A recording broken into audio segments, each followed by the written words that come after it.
Ini mesti bersih pasti ntar. Aku tidak tertarik. Boleh dah aku ngomong. Itu satu-satunya ujian aku nangis ya.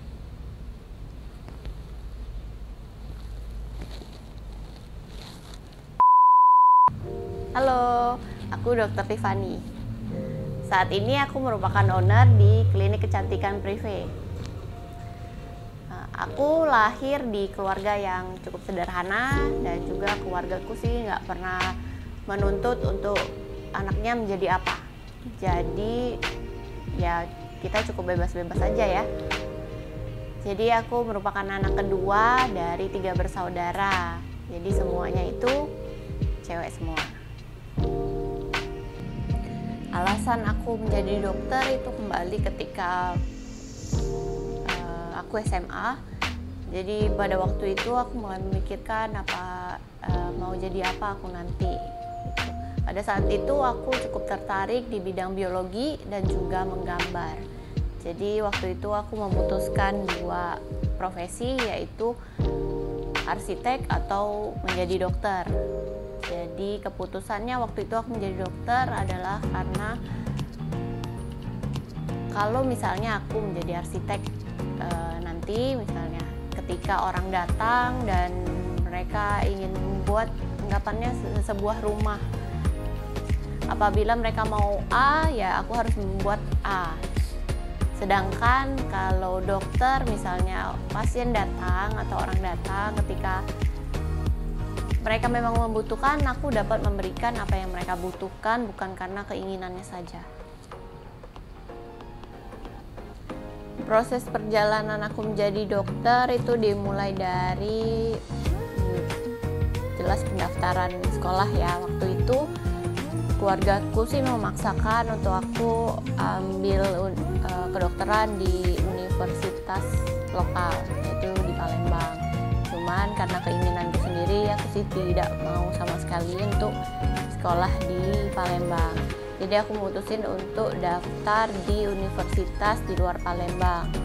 Jadi waktu itu ada marketing atau orang yang datang dari Universitas Pelita Harapan yang menawarkan sekolahnya. Jadi waktu itu aku cukup iseng untuk daftar di universitas tersebut. Jadi waktu itu hanya memberikan nilai saja. Pada form pendaftaran itu aku hanya menuliskan fakultas kedokteran saja. Jadi aku tidak menulis fakultas yang lain karena memang tujuanku hanya ingin menjadi dokter. Jadi aku daftarnya hanya untuk fakultas kedokteran saja. Jadi karena aku perantauan, jadi aku ya harus beradaptasi ke teman-teman yang memang yang selama ini ya beda bahasa juga, karena kan di Palembang bahasanya bahasa Palembang ya. Jadi ketika di Jakarta ya bahasanya harus berubah jadi bahasa Jakarta setidaknya ya, supaya lebih nyambung ke teman-teman. Itu satu adaptasinya. Kalau untuk kedokterannya sendiri sebenarnya ketika sekolah ya, karena sekolah fakultas kedokteran tidak seperti fakultas-fakultas yang lain, jadi dia mirip kayak sekolah biasa. Ya memang kita harus masuk dari jam 7 sampai jam 4 sore kayak gitu setiap harinya ya. Jadi sebenarnya seperti aktivitas biasa aja. Cuman mungkin karena pelajarannya yang cukup banyak, jadi ya harus bekerja atau ya belajar lebih keras lah untuk menjalani hari-hari di fakultas kedokteran kayak gitu.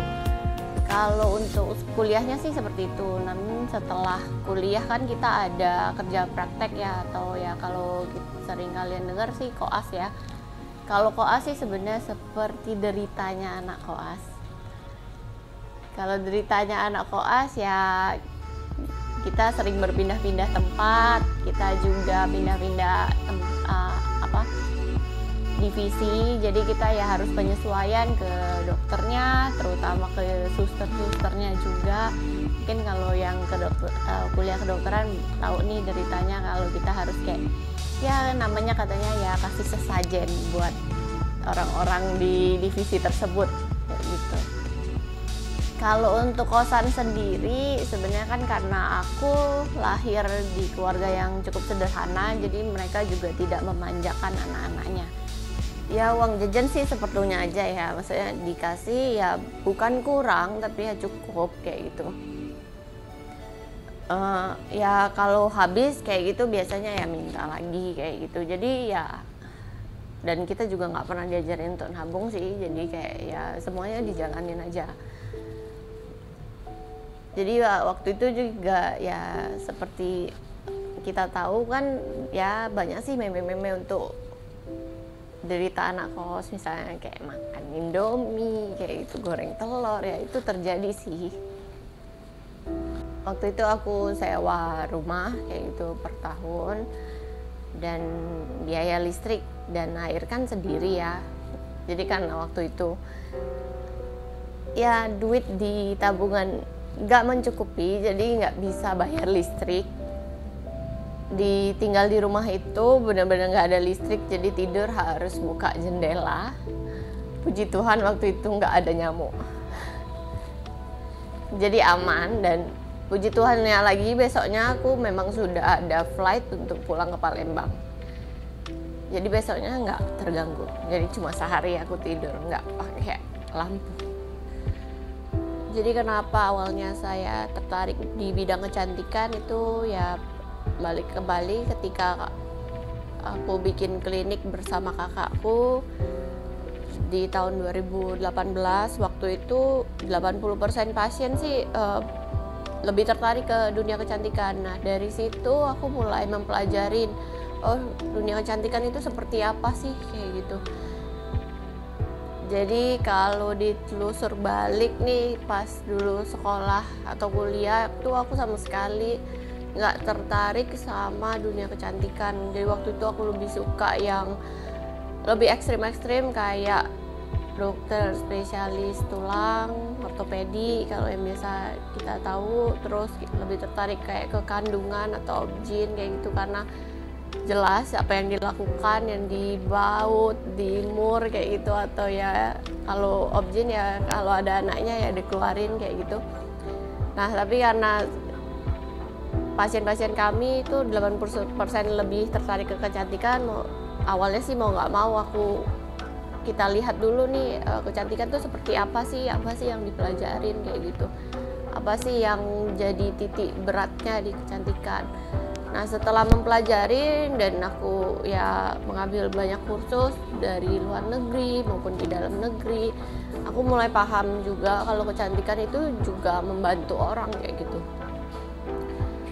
Jadi kecantikan itu ya juga kita bantu orang, terus juga kita memberikan rasa percaya diri juga kepada pasien-pasien kita. Jadi sama aja sebenarnya tugas dokter walaupun di bidang manapun, yaitu kita memberikan kembali rasa kepercayaan diri pasien. Dan juga ya kecantikan nggak cuma sebatas di luarannya aja sebenarnya. Jadi selain kita memperbaiki fisik luar pasien, sebenarnya secara mental atau dari dalamnya juga pasien lebih percaya diri, dan sebenarnya taraf hidupnya juga jadi lebih baik. Jadi harapan aku sih ke depannya adalah klinik kecantikan Prive itu bisa memberikan pelayanan yang terbaik. Seperti kalau misalnya kalian datang ke Hotel Bintang 5, seperti itu juga kami ingin pasien kami merasakan pelayanan seperti itu. Dari mulai pasien itu mulai parkir mobil, bahkan ketika masuk melakukan pelayanan, dilayani oleh dokter sampai keluar. Kami ingin pasien merasakan kenyamanan dan juga kepuasan yang maksimal seperti itu. Dan kami juga berharap kalau kedepannya klinik kecantikan Prive memberikan dampak di Indonesia dan menjadi klinik nomor 1 di Indonesia. Terima kasih, bye-bye.